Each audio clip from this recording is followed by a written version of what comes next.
live. We're live. Good morning, good evening, good afternoon, wherever you are in the world. Car-Boyz is live. Well, we're live now. You might be watching this as a recording, but we are live. We never edit this. That's why there's so many mistakes. Never. How are you, Simon? Are you good? I'm good. How are you, more importantly? Well, I've been better. There was a reason why we didn't do a show last week is because I've been decorating my house.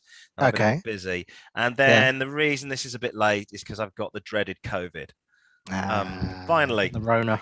Yeah, I've got the Rona. It feels like it's the what's the latest? Not the Delta. It's the Omicron. The Omicron. Omicron. I feel like I've got the Omicron Persei 5. But don't worry, our new sponsor will come to the help. Yes. As recommended by Joe Rogan, horse dewormer. There you go. Ooh. Some lovely horse dewormer, and it tastes of ivermectin. Fantastic. Hopefully that doesn't get a stroke. Yes, the show returns this week. We're back with another look at car culture across the world, from the country that gave you such classics as the Austin Allegro and the Talbot Ranchero. Yes. Do you remember that? I do. It was like somebody took a Range Rover and put it on the hot wash. There was a brown one that used to live down the road parallel to me. Yeah. Now, I grew up in Coventry, and my next door neighbour worked for Peugeot Talbot, and he drove a Ranchero. And my dad constantly berated, has he got his car out with the plastic roof? It was basically, I think, a Peugeot with a plastic sort of roof. You know, you can't put anything on that roof. It's plastic. He hated that car. Buckets of rust aside, we have a great program for you today that's guaranteed to entertain, or at least stave off boredom for an hour or so. Coming up this week, following my rant last week in the changes to the highway code, I now take a look at how environmentally friendly electric cars are going to be. Or they're not. We'll find out. The results will shock you. We've also got a roundup of all the global car news in the news. We tackle the motoring problems in our mailbag, which as usual is bulging, said the actress to the bishop, and got another diamond in the rough in our classic car selection. This week, we have a Japanese sports car with a Spanish name. Oh. We'll keep you guessing. And it really is a diamond in the rough. When this car was out, everybody loved this car. Everybody hungered after this car, and there's not many about now. And now, fresh from a trip to the Kent countryside, you've got to be careful how you say that. Yes. Here's Simon. Yes, it is. Yeah, I had a good time, actually. A very good time. Excellent. I'll tell you more about that off air. Yes, I'm back to the big smoke after enjoying the pleasures of the Kent countryside. That could lead you in so much trouble. Indeed, we have a great show for you this week. We head off down some amazing roads in our Lost Highway section of the programme. This week, we're going to stay in Europe for the two roads this week. We have a car competition for you this week. It is back to the tavern that is the Car-Boyz pub quiz. Oh, excellent. So we've got all of that and more on the show. I'm Simon Sinjuan, and I'm not going to sing this. I'm not going to sing this in tune because I don't even know who it is. I'm bad. I'm that bad type. Make your mama sad type. Make your girlfriend mad type. Ooh. Might seduce your dad type. I'm the bad guy. Duh.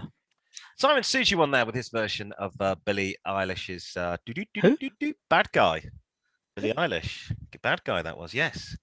And to be honest, it was like she was here in the room. And by that, I mean, without auto-tune, it sounds terrible. And I'm Richard Green, and I've been practicing this. Yes. 99 Luftballon auf immerhamsam Süd Horizont. Hielt man für UFOs aus dem All. Darum schickel ein General. In Fleinstestaffel hinterher Arm zu geben, weins sie wahr. Dabei waren da am Horizont nur 99 Luftballon, which you could tell was Naina's. Yes, hairy, look, just like Naina. Naina with 99 red balloons. And of course, because it's the 99th episode of our show. And I decided to sing it in German. Or I more worded it. Recited. I recited it in German. And you see, that year of studying German at school has really, really, really paid off. And of course, this is Car-Boyz with our 99th episode. Time now on the show for Richard's Rant. It's where I have a look at the wild world of motoring and comment on the idiocracy the idiocracy and that we drivers are often presented with. Unlike other sections of the podcast, this will be a dictatorship, and I shall rule unchallenged as the Grand Poobah, El Generalissimo, or the Führer. Now, this week, I am pondering whether we are being sold a big lie about electric cars and how they'll be the savior of the planet, when in reality, maybe it's just a big scam like the British government told us 20 years ago that environmental disaster was going to be solved by diesel cars. Didn't work out too well, that one, did it? Do you remember Britain's dash for diesel 20 years ago? The Chancellor, Gordon Brown, announced a new car tax system favouring. I made him sound like he's a pirate. Yes. He announced a new car tax system favouring vehicles with lower emissions of carbon dioxide, the greenhouse gas that contributes to global warming.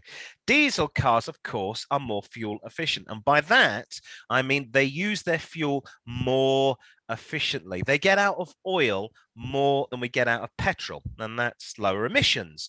And Mr. Brown held them as a greener and cheaper option. Over a decade and a half, the number of such vehicles on British roads quadrupled. What didn't emerge until much later, and what I was saying 20 years ago, is that diesel cars also emit greater quantities of other pollutants, nitrogen oxides, particulates that damage air quality and human health.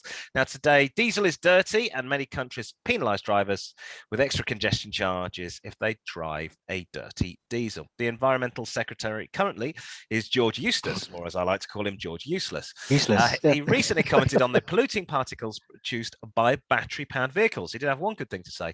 Not from exhaust emissions, but from brake linings, tyres, and road surfaces, because such vehicles are much heavier because of the batteries in them. No doubt others experienced a similar level of deja vu. For in an effort to signal climate leadership, number 10 is racing to the end of dominance of petrol and diesel power cars.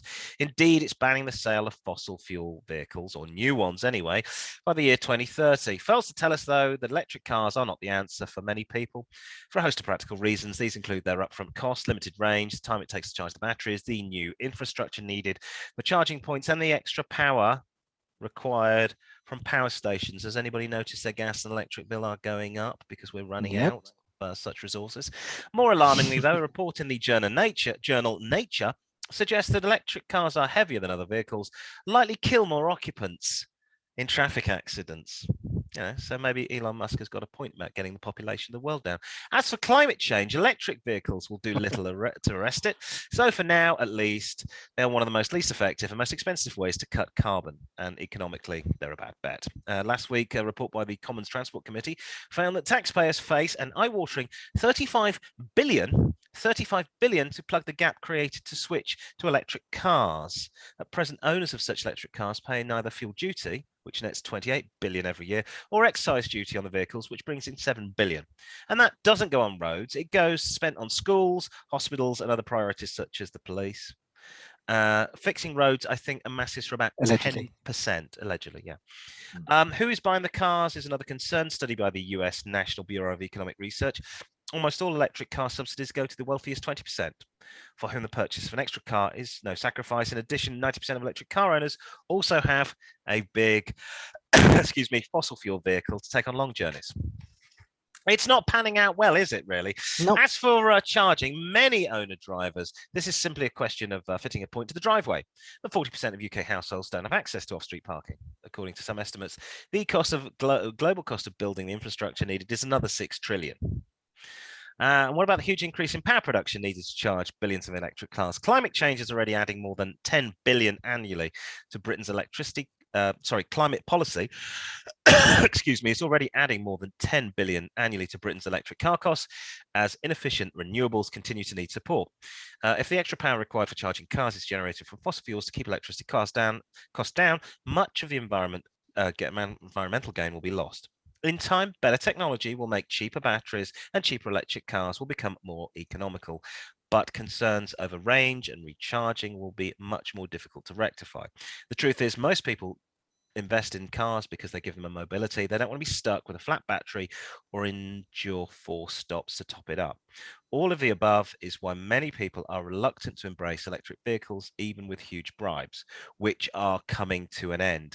Now, according to one authoritative study, even by 2050, electric cars are going to make up by just 20% of global car travel. Will electric cars save the planet? Well, no. The International Energy Agency estimates that every nation achieves their ambitious target. If every nation achieves their ambitious targets on increasing electric car ownership, it will reduce CO2 emissions in this decade by 235 million tons. That, according to the UN Climate Standards Panel's standard model, excuse me, will reduce global temperatures by about 1/10,000th of a degree Celsius. 0.00001 degrees Celsius. 0.0001 degrees Celsius. Does the phrase peeing in the wind come to mind? Climate change doesn't care about where the emissions come from. The cars just count for about 7% of climate change and 7% of emissions. We should be targeting bigger emissions of CO2, such as industry, agriculture, electricity production. Specifically, we should fund a much greater investment into green innovation.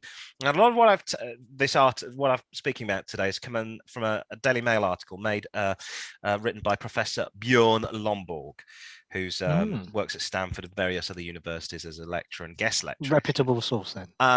I would say I worked with a guy about 3 weeks ago, came down from Manchester in his brand new electric car to London to do a job with us, and he had to stop off once, and it didn't cost him anything to drive down.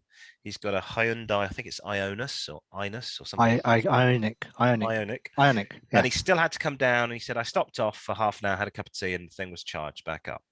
But for me personally, I will keep driving my electric car, and to misquote Charlton Heston, you can prize the steering wheel from my cold, dead hands. Any thoughts, Simon? Well, not really, because we've been talking about this for, 99 shows now, haven't we? 99 shows. It just doesn't make sense. Everyone I've spoken to that goes, yeah, electric cars are the future. And then you kind of explain it to them and they go, oh, so why are we going into having electric cars then? It's like, well, where is the electric going to come from? Where is the mystical supply? Because unless you've been living under a rock, which I know you live in Enfield, but let's not be nasty. The news is trying to come in. Electricity prices are going up because we don't have any we hardly have any nuclear fired power stations anymore. We're in trouble because our gas prices are going up because we are naffing off the Russians, which we get most of our gas from. The French are diddling us left, right, and centre. We pay 4 times the amount of electricity than they do in France. They own some of the companies, don't they? They own EDF. They sell us electric at 4 times the amount they sell electric to the French citizens because the French have nuclear power stations all over. When I was a kid, I went to France in the 1980s. I said to my dad, always said, "Oh, well, the French are in trouble because all they've got is nuclear power stations. They haven't got any North Sea oil and North Sea gas. Well, we haven't got that anymore, and we've got no nuclear power stations, so we're completely reliant on the Russians. So where it's all coming from, who knows? I'm sticking with my car, so I'm afraid with me, you're going to see that for the next few years. And I'm not going to have a diesel one because it pollutes. And I could have told you that back in the 1970s. Shall we have some news? Let's have some news then. It's time now for the news.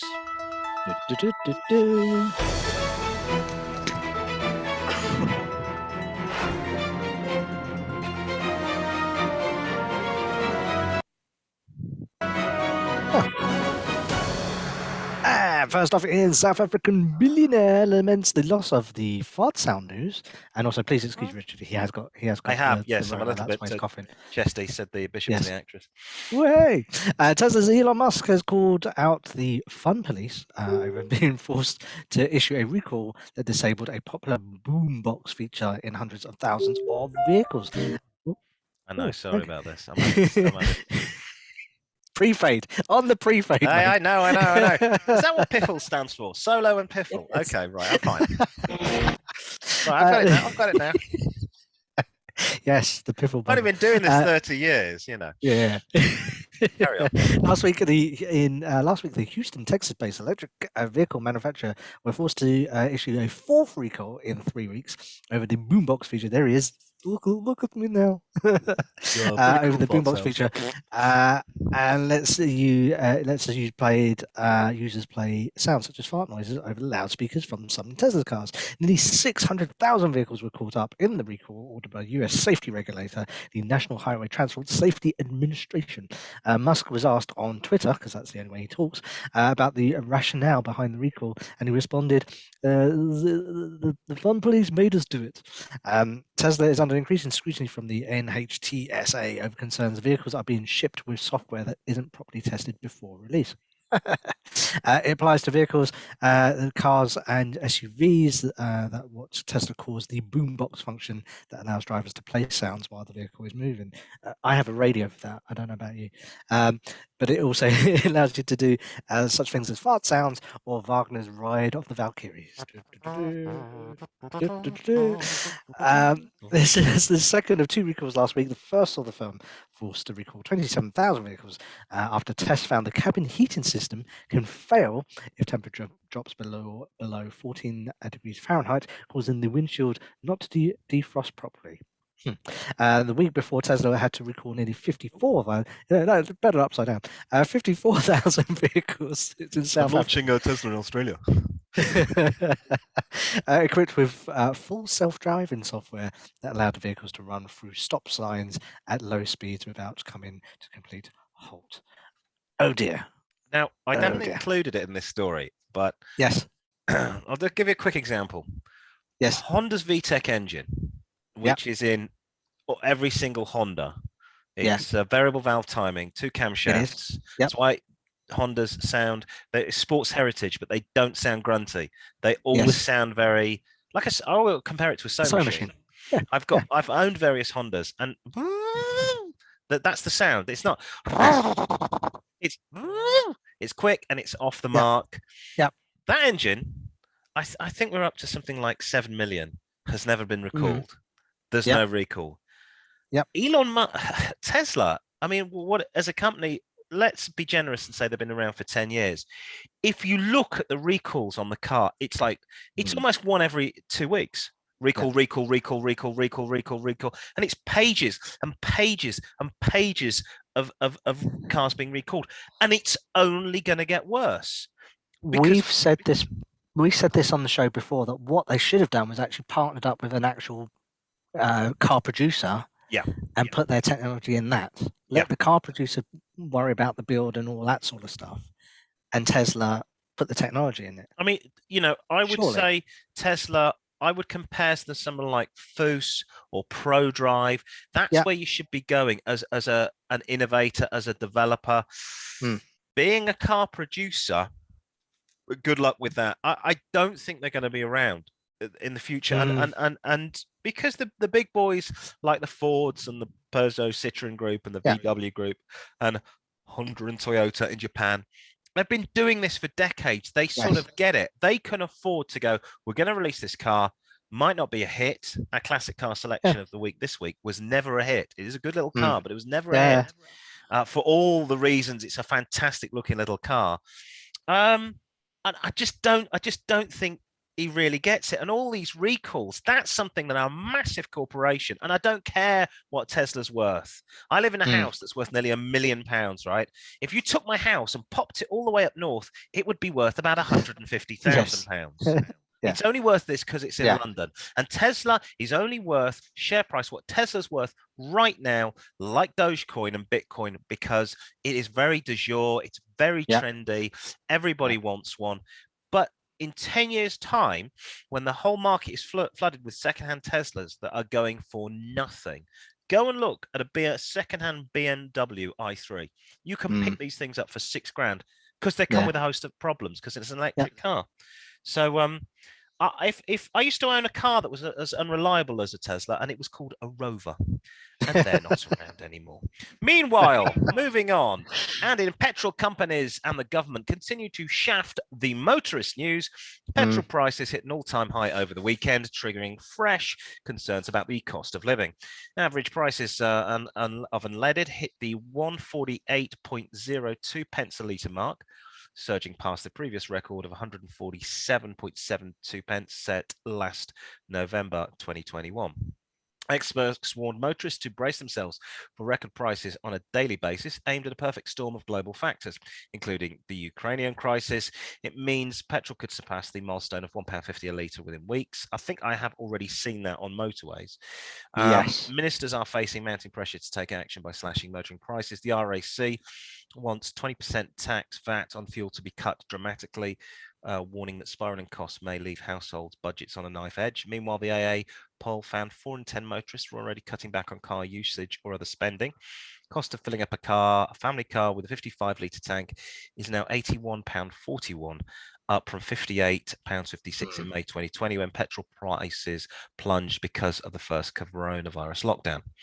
Household budgets are already being squeezed by the rising energy bills, inflation, and from April, the 1.25 percentage point national insurance hike. Experts warned petrol and diesel prices were likely to further rise because of tensions with Russia, the world's third largest oil producer, and its spooked global markets. It comes as global oil prices have soared, with a benchmark barrel of Brent crude nearing $100, a price not seen since 2014. Howard Cox, founder of Fair, and it's COX, founder of the Fair Fuel UK campaign group, renewed calls for ministers to cut fuel duty, which accounts for almost 60p of every litre of petrol or diesel. So that's what you need to cut back, because it's just too much. So you won't be doing a lot of this in the near future. Yes, she's. Can I afford to put that in there? Am I going to go and have to haul myself out to pay for this tank of fuel? I put the expensive stuff in my expensive Honda, and I put the cheap stuff in my cheap Honda. And I put over £100 in my expensive Honda. Wow. And I said to the guy, does that come with a free car? Yeah, my car's a Mini, and my tank, I think, is gone to nearly, I think, 70 quid for a tanker on the Mini. We really do. I mean, I don't care what people say about the UK. They say, well, you only pay 25% of your salary. No, you actually pay 50. It's 50p in the pound, because if you can't tax up, if you add up all the VAT on alcohol, petrol, if you smoke cigarettes, clothes, there's VAT on absolutely everything. The only way you would be really would be a non-driving midget, because then you could wear children's oh no, hang on, can you say midget or dwarf? Small person, because you can wear small kids person. A jockey you can wear children's clothes, no VAT on Willie that. Carson. Willie Carson. No, Willie Carson. Yeah, no, yeah, Willie Carson, not Frank Carson. It's the way I tell him. I'm only 3'5". And you'd be a non-smoker and a non-drinker, then you're going to be quids in. But then if you own a house, you're still going to pay duty on that. So yes, we do get completely taken over the barrel. There you go. So yes. Meanwhile, in which cars are the most nicked news, there was a 3% rise in motor thefts in Britain last year. Official records show that we can exclusively tell you which models were the most targeted. Almost 48,400 vehicles in 2021 were recorded by the police as stolen. I'm going to nick your car. Oh, yes. They weren't all stolen by members of the Provisional IRA. IRA, yeah. There's a bomb inside this car. That's why we're getting the car off the road. 46,800 was the previous year, according to reports held by the Driving Vehicle Licensing Agency, the DVLA, which some of the most popular motors on our roads, like the Ford Fiesta and Vauxhall Corsa, among the most stolen. The data shows that criminals are purposely targeting high-end Range Rovers and other premium marques, including BMWs and Mercedes-Benz. So here's Rich, of course, with the top of the pop style countdown of the most stolen cars in the UK last year. Rich. Not off.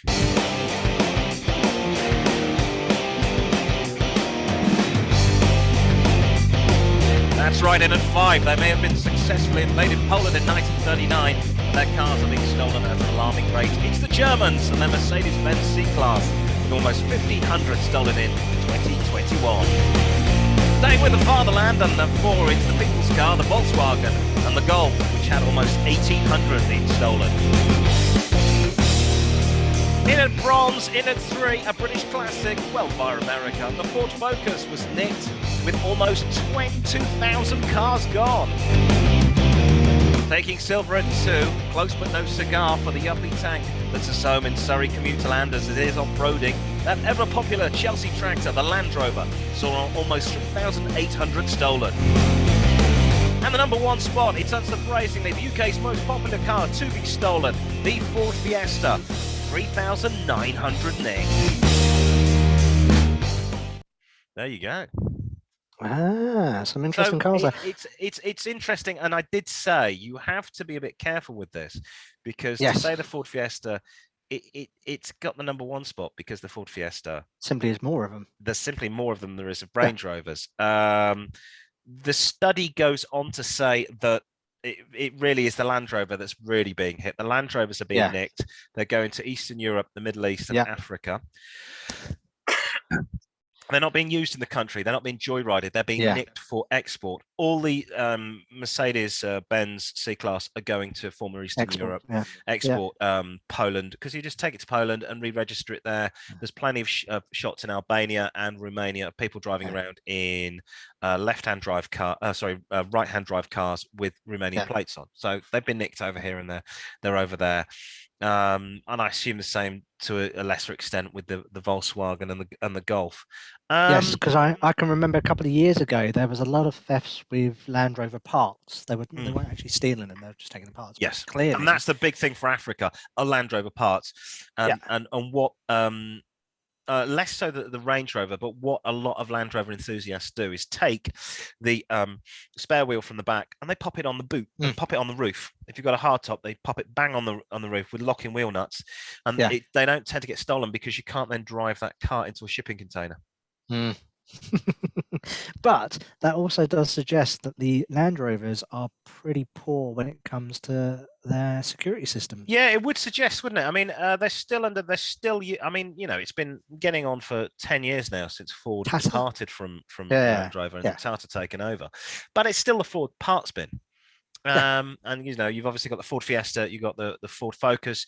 The only car I ever had to broken into was my Ford Escort. The Fords have a history of being incredibly easy to break into with a screwdriver and a hammer. I won't tell you how, but that's how they got into mine. They just knock that out and are straight in. So yeah, it's a bit of a shame, and obviously you want to be really careful if you're in Northern Ireland with this guy. He'll Oscar, Mike, bravo. Right. Meanwhile, and finally, we go back to the future with an electric car from a design classic news. The company that owns the rights to DeLorean is resurrecting I don't know, I suppose you could say the hallowed name of and turning it into an electric sports car apparently this year. Texas-based DeLorean Motor Company, formed by the British engineer Stephen Wine, acquired the rights to the original company's name and branding in 1995 and has previewed its modern-day take on the mid-engine DeLorean DMC. In a cryptic tweet confirming the limited details, it'll be called the DeLorean Evolved. So EV as in electric vehicle, evolved. And then a nod to the electric drivetrain and the accompanying hashtag suggest it will be placed at a heightened focus on luxury than it did in 1981 and 1982 with the original model. This isn't the first time the mark was revived, and it has been hinted at the past at plans to bring back the DMC. Last year, 40 years to the day since the launch of the car, design house Ital Design showed a similar teasing image. That's the one I'm showing you now, suggesting you tease. I know, I'm teasing. Suggesting that it's collaborating on the project. Ital was founded by the revered designer Giorgio Giugiaro, that's the one, who was responsible for shaping the original DMC's characteristic angular stainless steel body. Unclear whether the new DeLorean will be faithful to the original design, as it's to go with an unpainted steel finish, but at least it will have the similar gull-wing doors. In 2016, a new low-volume manufacturing build gave the DeLorean Motor Company the green light to build 300 continuation series of the original spec DMCs, but regulations didn't come into effect until 2019, and there's been no confirmation. The firm is continuing with these plans alongside the launch of the Evolved. I've got to say, great Scott! I wonder if they're going to be using cocaine to fund the business. Marty! Wow. Boris Johnson, obviously, he takes after Margaret Thatcher, so who knows about... Yeah, exactly. I would say the problem with the original DeLorean was, didn't it have... wasn't it Renault bits and pieces? Renault? I want to say it had something like a Jaguar. It had the... No, it had... Do you remember the Renault Fuego? Yeah. It had the brakes, I think, of a Renault Fuego and some of the running gear, but the body was designed off the Lotus Esprit. Yes, no, you're right. Yeah, that makes sense. Yeah. Yeah. Whereas this looks I can see that. This looks completely different. This is the new one that they're saying is it's going to look like this. Listen, if they go, So it's going to be built in Belfast as well. Hang on. When I finish this, I've got to get back to the DeLorean Motor Company, finish my shift on the production line. After we're stolen this car and planted a bomb in it. Isn't that the old joke about the taxi driver picking up somebody from Belfast Airport, and he says, "Oh, welcome to Belfast. Get in the back of the car. Look, it's we've got lots of stuff going on in Belfast. First time in Belfast." He's driving along. Oh, yes, it's our first time. Oh, over there is where they built the Titanic. That's great, yeah. And over there is where the DeLorean Motor Company used to be. It's like, this is not successes, guys. You're pointing out Harland and Wolff and the DeLorean Motor Company. It's not a success. The worst thing about DeLorean was, the guy that was behind it, the designer, designed the GTO. I mean, he was an absolute monster, but he shouldn't have been involved in business. The look of the car was 21st century, but everything in the car was crap. No offense to Belfast, but you had absolutely no background in the motor industry. That should have been going to Birmingham, Coventry, Leicester, Oxford, Midlands, where we built cars, and we've been building cars. Motor City. Yeah, Motor City. Should have gone to Birmingham or Coventry or Oxford. And also it was backed up by Thatcher giving it a big tax break. So that's why they went to Belfast. But it as long as it's standalone, and I think Elon Musk found this with the first Tesla, which was basically a Lotus Elise. Yes. I believe. Yeah. And he's commented on the fact that rather than building the car from the ground up, they borrowed from everybody else, and we're suddenly like, okay, how do we do air conditioning? So we have to build another motor for the air conditioning, because like an ordinary car, that motor is going to be driven by the engine. But if we drive that motor by the electric engine, we're just going to run down power. And nobody's really thought about it, have they? But yeah, I hope so. And if it won't be designed here. It says Texas based. So unfortunately, it's going to be designed and built over in Texas. Texas Home Care. Yes. Is it going to be, not B&Q. Yes, not B&Q or home base. There'll be some screws missing. That sounds like every British car built in the 1970s. Time now for the classic car selection. If I can get the music going. Hey.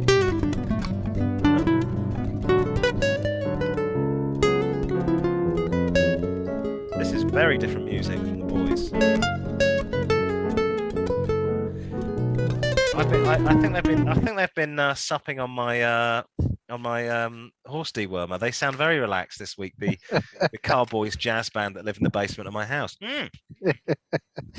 They're in fear. They fear that they might get COVID from you. And who can blame them? Time now on the show to take a look at some vintage motor that could be yours for peanuts in the classic car selection. It won't be a Bentley, it won't be a Ferrari, and it won't be a Duesenberg or a Hispano Suiza. It'll just be a very ordinary vehicle that's been overlooked and could be the perfect weekend sports car or even your daily driver. This week we say konnichiwa and hola to a Japanese car with a Spanish name, a very reliable car with more than a touch of design for design's sake, which we all like a bit of that. Our classic car selection this week is the Honda CRX Del Sol. If you can remember this car. Rather than a take on the competition, Honda opted to fill a gap in a market that wasn't really there. They launched this in 1992. The Honda CRX Del Sol was a replacement to the hugely popular previous generation of the CRX. And as with its predecessor, it was based on the Civic platform. The key difference was hinted in the name, Del Sol, or of the sun in Espanol, referred to as the car's Targa top. And credit where credit's due, this was something new and a world first. The Trans-Top system was an all-electric, fully automatic Targa top that, when combined with a rear window that dropped into the bulkhead, offered 5 stages of protection from the elements and that demand for space from the new system that led to the controversial styling changes. There you go. There is it without the top, looking very sexy. And a few performance ones too. The Del Sol took nearly 8 seconds to make the sprint to 60 miles an hour, which actually made it slower than the Civic, unfortunately. on which was based. The engine revved 7,100 RPM. Of course, as I mentioned before, it had the VTEC engine. Many felt it made too much like hard work to find the power, but the new car was also more softly sprung, but managed to retain the responsiveness of its predecessors. While it might not be as sharply styled or as fun to drive as the early version of the CRX, the Del Sol found a strong following with people who could not afford and wanted a baby NSX. So what to look for when buying one of these cars? Well, it's front wheel drive, so look for damage to front suspension from careless parking and accidents, especially with the VTIs. Compression of the VTI should be carefully checked because these engines rev, and the previous owner may have revved the nuts off it. So check the one you're going to buy, check the condition of the discs, adjust price paid if they need replacing, make sure the ABS is functioning correctly on a VTI because the malfunction could cost you a fortune to put right. Of course, it's the usual one. These cars are coming up to 30 years old. Check for rust. These cars came with a 1.6 litre engine, but it is bulletproof as long as it's been regularly serviced. Again, it's a Honda engine, 250,000 miles is not unheard of. Now, had a look on the internet. We found a 30-year-old 1992 Japanese import, 65 on the clock, no rust, in Scotland for an unbelievably low 3,750. So why not say por favor to the Honda CRX Del Sol and get ready for good weather this summertime. And if you wanted to be a bit outrageous, you could slam it as well. Look at that one. That's amazing. So actually, it almost, when it's in that configuration, it looks like an MR2. Yeah. The good thing about these is they really were strong little cars. It's the Civic, but just with a sort of a nice little look to it. That and looks I don't quite think mean. 0 Look to at that. 60 at 8 is anything to be ashamed of, particularly. Yeah. Look at that one. And it's a two-seater. It's a little bit of fun. I don't think you're going to get a set of golf clubs in the back. But if you're not a golfer, why not get one for the weekend and have something for the weekend, sir? Something for the weekend, sir? Yes, you might pick up something on the weekend if you drive around in your Del Sol. We like that. That's generally how we often go by the classic car. You go something that you turn up with, and people go, "Yeah." I remember that. I was in a conversation a couple of years ago with guys down the pub, and we were all in our 40s, and we were all talking about when we were kids in the 90s, going, yeah, man, do you remember the Del Sol? And we were like, yeah, some lady on our road had it, and I wanted one of those. It's like it's like a running shoe. Yeah, the original Corrado. That's another car that we all wanted a Corado. Yeah. We all wanted a Mark II Supra, a Mark II Subaru Impreza WRX. Yeah. We could never afford these cars. And the Del Sol with a Targa roof. I just think is just such a little pretty car from the 90s. So that is our classic car selection this week. Fantastic. More classic cars. Indeed. And I've forgotten to print off Lost Highways. So you'll have to bear with me. I know, I've been remiss. It's because I can start the music, and I'll do the first one. And you do the first. Let me strike up the band, because the boys are here. And what are we doing? To entertain you. Hang on. Let's see where our Western takes us this week.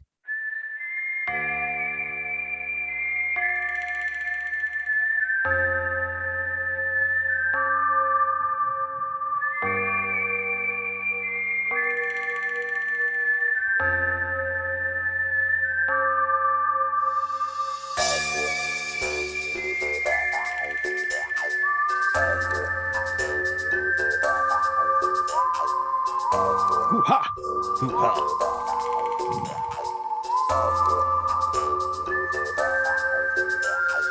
Off we go, Simon. It is, of course, the music that signifies the record feature of the show, which is known as the Lost Highways, where viewers email us in and give us their favourite roads and the reasons why they love them. It can be a quite coastal town road that leads down to sea. Alternatively, it could be a straight 2-lane blacktop that leads to infinity and invites you to gun the pedal to the metal. Whatever your poison is, let us know your perfect driving roads here on Car-Boyz. Rich has some details for us. Do you have? I do. The details in front of me. Stand by. Stand by, young man. Here we go. Yeah, the details are as follows. You can contact us at the Car-Boyz on the usual address. Email the Car-Boyz at car-boys with a Z at outlook.com. Car-Boyz always with a Z. Facebook, car-boys with a Z at Car-Boyz with 4 Zs or Zs. Twitter, car-boys with a Z or boys with a Z at car_boys with a Z. Instagram at car_boys with 3 Zs. Yes, and into the Car-Boyz inbox this week is Paul from Concert, County Durham, YA. He says, "Dear Car-Boyz, Luxembourg is not the most interesting country, but it does have some nice roads to drive." Come on. He he decided to skip the city and instead slowly drive across the northern parts of the country. Paul didn't expect the roads to be so nice, as it was full of winding roads with hairpin turns and steep mountains. From the border near Bastogim, I think that is, he took the Highway 15 to Esch-sur-Sûre, which is a nice little village built around a large fortress on a hill. He drove around until finding a way up to the fortress, and he could get an amazing view from the top. He continued south on the 15 until the 308, Highway 308, which took them east to the 700-year-old Borscheid Castle, where you can enter the castle walls and have a great meal inside. He says he highly recommends it. So there you go. I've got no pictures for this. Have you got any pictures? Yeah. Oh, you can share some pictures. It looks pretty. It looks very pretty. Luxembourg, it doesn't constitute the Low Countries, does it? I've driven around Belgium and Holland. No, Belgium Luxembourg's sort of over that way a little bit more, west. It looks very pretty. Very pretty.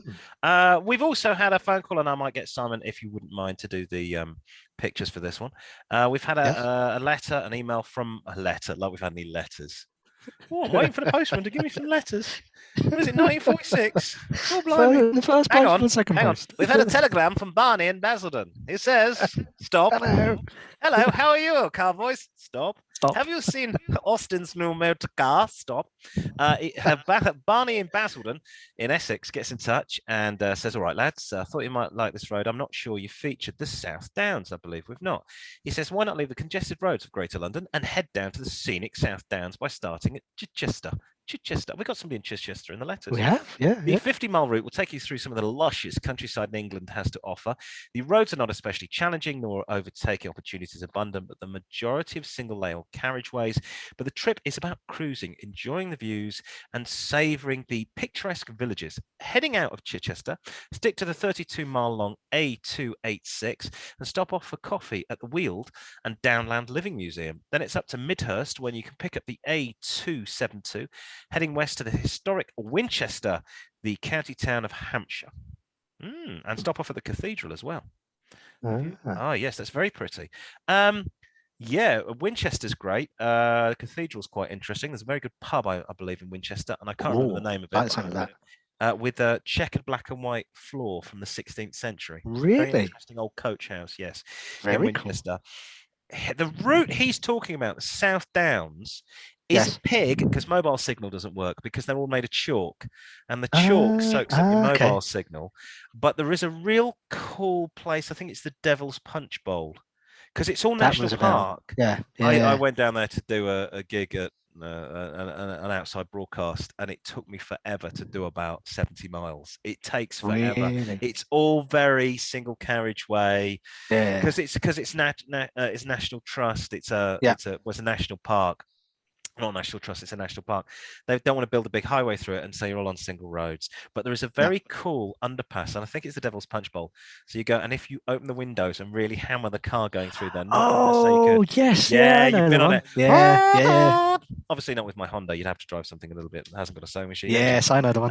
Yes, so that was exciting. Is that a new one as well? Is that a new tunnel? Yeah, new, maybe 20 years old. It's new for us. Okay. Yeah.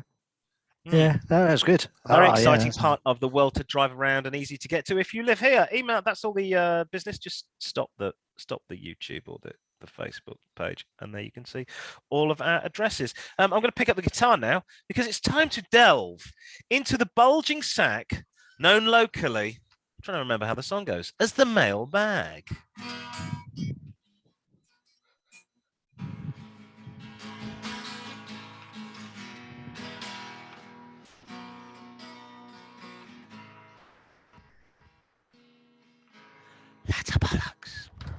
Indeed, it's time for the feature with the overflowing mailbag. It is the mailbag. Adrian from Carnforth, Lancashire says, all right, Car-Boyz. He's the owner of a classic Mark 1 Audi TT Coupe, which we featured on Classic Car Section. We did. My dad was thinking about getting one of these, and I was like, Well, he was interested in it, but I was like, he wants it for kudos down the golf club, and I was like, yeah, but you couldn't fit golf clubs in that. I don't think he could get two. I have seen somebody at his club drives a 911 and just about gets his. Oh no, hang on, he has the what's the Cayman? He has the Cayman. Okay. And you can just about get a set in. He has Adrian has a Audi TT Coupe from 2003 with a 1.8 litre engine. It's not worth more than $3,000, but still good. But his glove box is knackered. His wife. Blame the wife. Yeah, he blames the wife. That's how I always put too much in it, and it is split at the side. What should he do? He doesn't fancy shelling out for £200 for a new one. Doesn't surprise me. Yes. Is it probably some clips or something like that that's just broken? Right? I don't know. The problem is with all of these things. Yeah. It may be a clip, it may be split, but they won't sell you the bits. I had really weird on my last Honda. I used to ride quite high because I don't like riding around like this, thinking I'm a bad boy. And I need a booster seat. And I need a booster seat. So I'd ride like this. And I used to rest my arm on the side of the door. And I ended up with this little dent in the door that wouldn't go away. So really? it was in the soft part of the door and I couldn't get rid of this dent. So I phoned them and I said, listen, I can see it's this panel. I don't want the whole of the door card, but do you sell just that panel? I'll pay for it. No, you have to buy the whole door panel. Yeah, it's £185. I was like, what? Well, in the end, I sold the car to my father, and together we got a heat gun. You know, a heat gun you use that for. And we just gave a little bit of the heat gun, and it gently, let me cool it down, a little bit more of the heat gun, and it gently came out. Really? And you can feel just softens it a bit. Yeah. A divot in the sponge, but you can't see anything anymore. So that's the problem. The problem is car companies make money out of selling you all the bits. Yeah. Anyway, I think I mentioned last week I replaced the yes, you did. My wife's and it's looking really good. It looks really, really good. The sun visor or the sunroof? No, sun visor. That cost me I think £20 for two, and it was slightly different grey. But I replaced both of them, so you can't really notice. It's a car that's worth £800 for God's sake. I would get onto eBay, other auction websites, Trove it. There's loads of stuff out there. We found a replacement one, which looks like this, for £24, including delivery. You just got to make sure the colour matches. Yeah. But that might not be a problem if he's only after sort of the bits that go down the side here. That's probably what's split.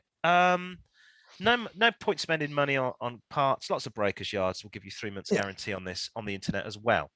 So the only other thing is your key is not going to fit there. But then unless you just pop it out. Who locks the glove box? But if it's but it's a coupe one. If it was a soft top version, then maybe you would. Good. Because I know with the minis, with the convertibles, they lock in. Yeah. Because obviously, put your hand in, take the gloves out. Because I actually do keep gloves in my glove box. They got the ones with the string backed for extra Alan Partridge ones. I had you more with like sort of latex rubber ones, so you can mix it to crime. You could go and plant a bomb in Belfast with your latex gloves on. Who still cars like that anymore? Nobody. No, I'm gonna get in this car and then I'm gonna drive outside Ian Paisley's house. I'll tell you that now. Tell you that. What a load of old crap. I don't know. I just found that I was like stock images on the internet. Brilliant. That's what you do when you go to steal. Do you know the best, if you're going to commit any crime, this is just, I haven't done it. I haven't done any crime ever. Yes, and we're not endorsing this. Yes, but is it a tabard? Is a luminous tabard? Just wear a luminous tabard and people think, oh, that guy's doing something on the roads or something. Just walk around that, a luminous tabard, a luminous vest, as they call in France. Was it veste Jean? Yes. And protest. Protest vest. And I think you're up to all sorts of good. Daisy, 1987, from Redruth in Cornwall, nice part of the world, says, hello to the boys of Car. Hope you're both well. I'm in a quandary, which in English means she's got a problem. For Americans that won't understand our fantastic language, it has developed left in 1680. She's got a 2009 VW Jetta. A picture of here. She says saloon version of the Golf, is that right? Yeah, pretty much. Yeah, I think it's a baby Passat. Gearbox has gone. A mechanic has quoted 650 plus VAT to fix a refurbished box. She's done 155 in the car, wants to know if it's worth it. Okay. At the moment, without the fix, you've got a pile of rubbish that's worth £200 at the breaker's yard. That will be scrapped. Your car is worth 2,000 to 2,500. So if you spend 600 or 700, it will be worth it. Yeah. If you use the car, you like the car, keep the car, enjoy the car. Remember, old cars cost money to keep on the road. They don't depreciate. I had a similar experience about 15 years ago now. Remember my Daihatsu 4-track? Yes. Yeah. I love that vehicle. I managed to screw a gear up on the gearbox. I destroyed third. I just whacked it into third one day, and I had this, and I went first, second, fourth, fifth. I took it to my mechanic, and he said, "Yeah, refurbished box plus VAT." So this is 15 years ago, 550 quid. I was like, okay, just spend it, because the car was worth 1,500. Yeah. So because he said without that, the car is not worth anything. So I would just go and, Ruth, it's a 2009 car. You're possibly going to get 2 more years out of it. If you think you'll pay, if you went and got a lease car, that's going to be 350 a month. So it's 2 months on a lease car, on a car that will just keep going and going and going. I mean, if you're thinking of, well, I might trade this in, go buy a new car, it's a completely different thing. It's not worth spending the money. But why not just put a new gearbox in? You never have to tell the next buyer that you put a new gearbox in. I certainly wouldn't. Throw those receipts away. If it's reconditioned, it usually comes with a bit of a guarantee, and drive around it a couple of years, and then probably you'll get £1,000 for it in 2-3 years. Alternatively, just cut a hole in it and ride it like the Flintstones. Yes, just use your feet to drive around in it. Or I don't know, she doesn't say whether it's auto or whether it's manual. But if it's that manual, price I'd have thought manual. If it's manual, then maybe you could just avoid whichever gear has gone. But she doesn't say. I had fun going from second to fourth. Let me tell you that. Mickey from Brussels, nice place. I've been to Brussels. Says long time viewer, first time emailer. We always love that. Very, very radio. He works for a British company with an office in Belgium's capital. Nice. He drives a UK registered car, but really needs to be getting a small runabout in Brussels, registered in Belgium, as he's been there for about a year. What should he get? He currently drives a 2007 Volvo S90. A four-door. He wants a similar big car and has 15,000 euros to spend. Oh, this sounds good. 15. You can get quite a lot of vehicle for that. Yes, that is a lot. So he's worth. It's right doing what he's going to do, because his car over there isn't really insured. He shouldn't really be driving it around over there. And if he's spending most of his time there, he might as well get rid of the British car and buy a Belgian registered car, and get one that's got left-hand drive, not right-hand drive. My wife worked in Brussels. I remember most people, they either drove the small Mercedes A-Class or the W124s when she was there 20 odd years ago. And all the taxis were W124s. Now, we found a C-Class Mercedes for sale around the same price that he's selling, 15,000 euros, semi-automatic box, 2.2 diesel, 89 on the clock, full service history, 2017 car, full electric pack. Bit of a bargain, nice car. But one thing I would say, and I assume he's aware of this, you're in Belgium. People over there drive and park like Europeans. And the driving license in Belgium has only been around since about 1979. So everybody over the age of 60 never had to take a driving test. I'm just saying, it's quite, you get cars. I've seen Belgians just park cars like the French. It'll do. That'll do. Exactly. So, but definitely do what you're considering doing. And I would say, if it was me, I'd either go Ford or Mercedes, because they're more prevalent in Belgium than Volvo, and you just want to make life easier. Also, they make Fords in Belgium as well, which is they do. Good. So, always a good thing to do. So there you go. But big car, get yourself a Mercedes. Swan around in it. People think you're a taxi driver. We've got the last one coming up, haven't we? Yes. This is me. Sorry, Oscar in Chichester. That's where we've just been to Chichester. He lives near the sea. He wants to know what's the best way to keep his car free from rust. He did have an old Ford Focus that rusted from the bottom up. That's because you bought a Ford. And has just bought a 10-year-old Audi Q3, which in my mind is a relatively modern car.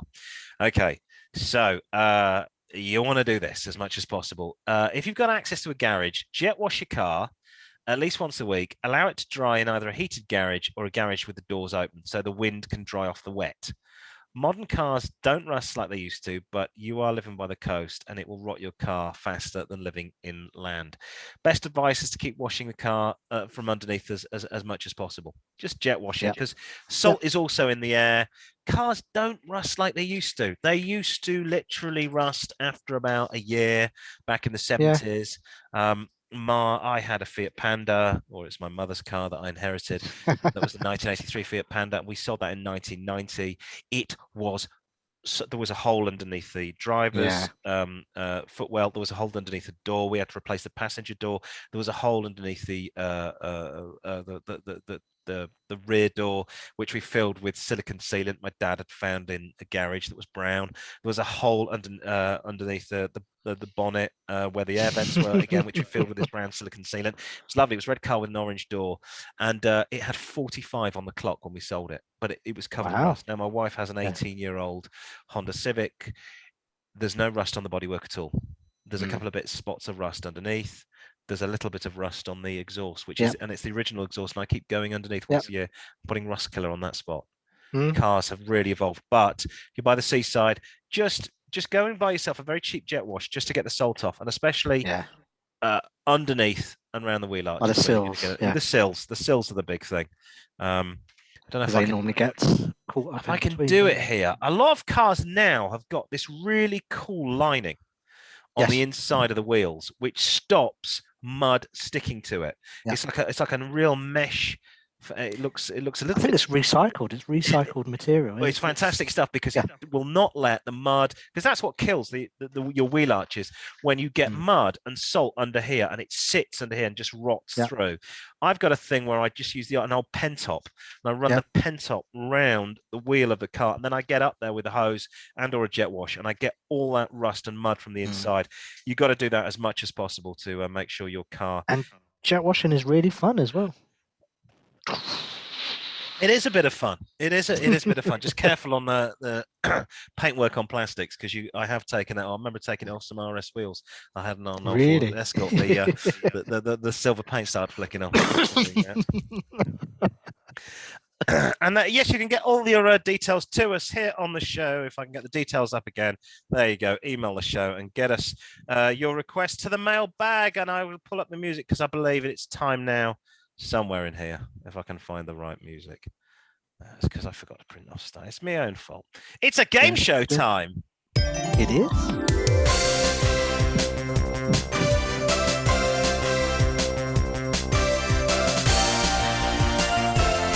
Henry Kelly's in the room with us.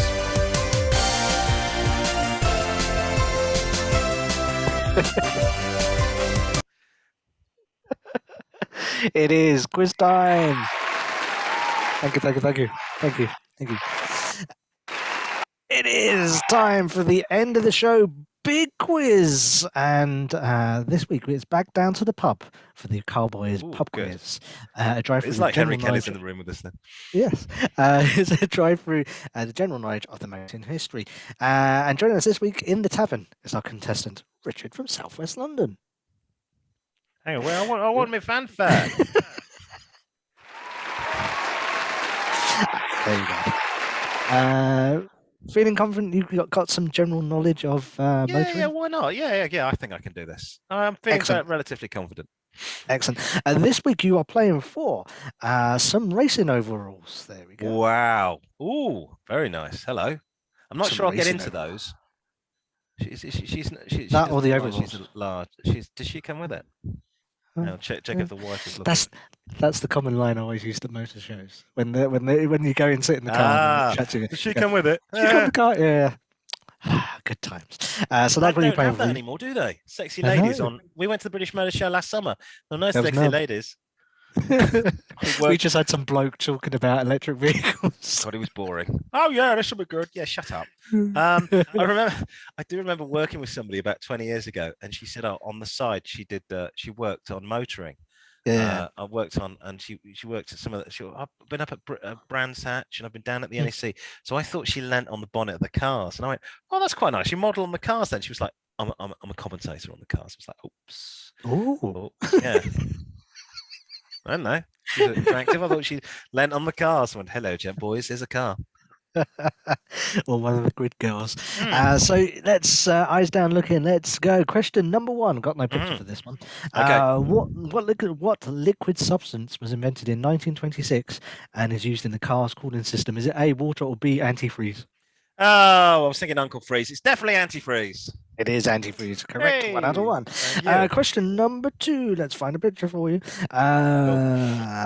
What is the size of the wheels on a 2020 Tesla 3 Performance model? Okay, so mine are. Go on. Oh, you're going to give me some options.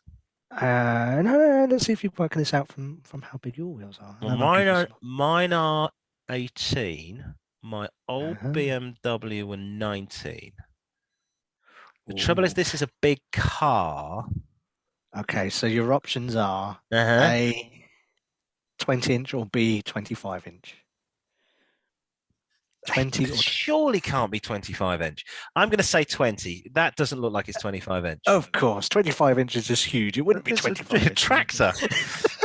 I thought they would be bigger than 19, because those cars are so ridiculous. They are. They're oversized, just like the head of the owner of the company. And question number 3. Very cool. What was the first Japanese? Here's a picture of him going. I've lost him. He's gone for a walkabout. Elon, where have you gone? I found the other day my picture of Oscar Pistorius, which I usually show when he's armless. I did not kill he's Weaver. legless. I did not kill Weaver. I thought there's a black guy coming in the house. Very cool, yeah, very cool fart sounds. Yeah, very cool. Question number 3. What was the first Japanese car to be introduced into the United States? Do you know? Would you like some clues? I'm gonna Corolla. Oh, that's the option A, the Corolla, or B, the Honda Accord. Okay, so Toyota are the newer company. Honda has got more legacy company.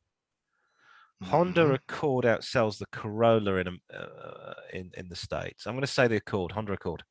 It was the Accord. Very good. Thank you very much. Oh my God! Look at those wing mirrors. Yes, don't know how you could ever see anything in those wing mirrors. Or how you adjust it. Go on, Grandma. Take your Nan to the hospital. Broom. Go on, Nan. Get out there. She's nearly there. Can you not pull over? No, you'll be all right, Nan. Try and adjust that wing mirror. That's absolutely crazy. So 3 out of 3. Well done. Question number 4. What was the first passenger car to feature 4-wheel drive and ABS as standard? What was the first passenger car to have ABS and 4-wheel drive? 4-wheel drive. Would you like a choice? Yes. Is it A, the Ford Cortina, or B, the Jensen Interceptor? Wow. This is difficult because don't think 1970s Cortinas, think Lotus Cortinas 1960s. Oh. Jensen Interceptor, I think, is late 60s. Cortina is early. Let's go Cortina. Let's go Ford. Oh no, really? It was a Jensen Interceptor FF. Wow. First passenger car to have 4-wheel drive and ABS. That wasn't and an American engine. Yeah. Wow, beautiful looking car. Oh, okay. Absolutely. 3 out of 4, not bad, but still well on the way of getting the model. Sorry, the overalls of. The overalls. I can sniff them. Question number 5. In dollars, how much did the first Ford Mustang cost? Was it A, $2,368, or B, $4,527? $2,368 or $4,000? $4,000. A picture of them. I would say, obviously, back in the day, that the pound was £20 to a dollar. I would say that the lower 3,368. Yeah, it was. 2,368 was the price. Cool. Of the first Ford Mustang. We're on 4 out of 5. Question number 6. When were car radios first introduced? I'll give you a choice. I've also got a picture. I found this picture on the interweb. It is a picture of an old Ford radio, which I think came out of an Escort. Excellent. With AM. It's got medium wave and long wave. And medium wave. Those buttons when you hit, and so the buttons on the UUU buttons were the presets, I guess. So when you hit those, it shot across to your preset station. You could hear Tony Blackburn with the hot top 40 on Radio Quiet. And sorry, I'm trying to get white balance sorted out. There you go. No, yeah. And also to make that work, you had to get the presets, you had to pull them out to program, and you pulled them out. That's right. I remember my dad taking one of those out of an old Cortina he had, and he put in he went and bought a Blauput radio, but he didn't throw it away, and it sat in our garage when we were kids, and me and my brother used to go and press it. It wasn't connected. I was like, why don't you throw this in the bin? And it shot across. All mechanical. Yes. Was it A 1930 or B 1945? So is this globally? Yeah. So radio 1920s, being a radio geek, 22, 23, the BBC, maybe it's slightly later. In America, it'd be going around slightly earlier. I'm going to go 1930. Absolutely right. 1930 it was. Well cool. 5 out of 6. Question number 7. Which model replaced the Ford Model T? Was it A, the Ford Model A, or B, the Ford Model U? The Model A. It's the Model A. Of course it was. Model U did not exist. I just like TU. Yeah. Yes, the Model U was under seal, which it required because otherwise it wouldn't. And this is what a Model A looked like. Yes, very pretty. Very, very pretty. Now, was the Model A the when they did the 2-door one? Was that the Deuce Coupe? Is that the one they all turn into hot rods? And that's the one, hot rods. Yeah, absolutely. That's the Model A. Well done. 6 out of 7. Question number 8. Credited with creating the automobile, who test drove Carl Benn's first car? A bit of trivia for you. Who test drove Carl Benn's first car? Was it A, Mr. Mercedes, or B, Mrs. Benz? A, Mr. Mercedes, or B, Mrs. Benz? I've got to be careful how I answer this one in this woke age, because I can say, don't let the woman drive the bloody car. I'm going to have a nightmare. We're doing that. Or maybe it was very 21st century. Wasn't the Mercedes, didn't they invent one of the first electric cars as well? They did, yeah. I'm going to say, no, it's the bloke. It's not. It's Mrs. Benz. And here is a picture of Bertha Benz was her name. Maybe he didn't like her. Yes. What's the wife in there? She's getting old now and she's past her time. I need to get remarried. Wow, incidentally, that's very cool. The name Mercedes was the name of Mr. and Mrs. Benz's daughter.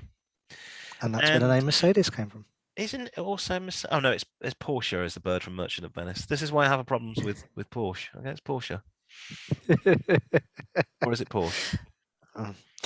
6 out of 8 so far, but you are well on the way for the lady with the overalls. Sorry, the overalls. The overalls, not the lady with the overalls. I wonder if she got sweaty in the pit changing tires.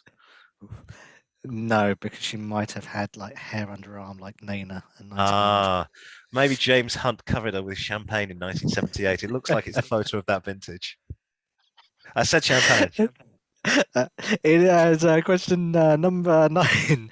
Which car was the first to be equipped with radial tires? That's radial tires. Ooh, okay. Which was the first car? Was it A, the Dodge Charger, or B, the Citroen 2CV? Was it the Dodge Charger or the Citroen 2CV? I think radials go back. I think radials go back in time. I'm going to say the 2CV. It was absolutely right. Yes, fantastic. So well done. You've got that. So I'm pretty much going to give you the lady in the overalls. Let's take a minute to have a look at the lady in the overalls. Marvelous. Yes, that's James Hunt era, isn't it? Is it LS? Is there a packet of? Is she advertising cigarettes on there as well? Galoises. Well, no. Galoises. Gulwars? Yes, Galoises. Galoises. Have you ever smoked a Gulwar? I don't know how the French do it. So the original Gulwars had no filter, and it's like smoking an old tree. They're like really? It's like pipe tobacco. Oh, what the hell's this? Last but not least, question number 10. What was the size? What was the engine size of the original VW Golf GTI? Was it A, 1.6 or B, 2 litre? A, 1.6 or B, 2? This is a hard one. Ooh. So it's A reg. I'm going to say 2 litre. I'm going to say 2 litre. Oh, it was 1.6. Really? 1.6 was the size of the original Golf GTI. Very underpowered. And but you still won. Yay! Yes, but you still won the lady with the. There she is. with the advertising LS. I'm sure she's not a Les. What else has she got advertised? Oh, a bit of Pirelli tyres. What's that? An Aston Martin badge. Lovely. That will go pride of place on my wall. And yes, thank you. No, now made her look weird. Her head was getting really big at the top. She looked like Pinky in the Brain. You spoiled it for me now. Her head was getting really, really big. She just looked weird. Yes, that's lovely. That'll go on the wall with the guitars. I'll have although, and I'll obviously keep it if I ever go driving with Tom Cruise and he needs a spare suit, because I think he's about that size. He's a very little man. That's about it from the show this week. Thank you very much for tuning in. We've enjoyed having you company. I should be going off now to try and get well, drink some more horse dewormer, because the Omicron Persei 5 has been taking its toll on me, and I shall let Simon get back to watching Star Wars, it would appear, with that t-shirt. Star Wars. Have yourselves a very good evening. We'll catch you next time for the 100th episode. Make sure you join us. The 100th episode is coming next time on Car-Boyz. Take care. See you soon.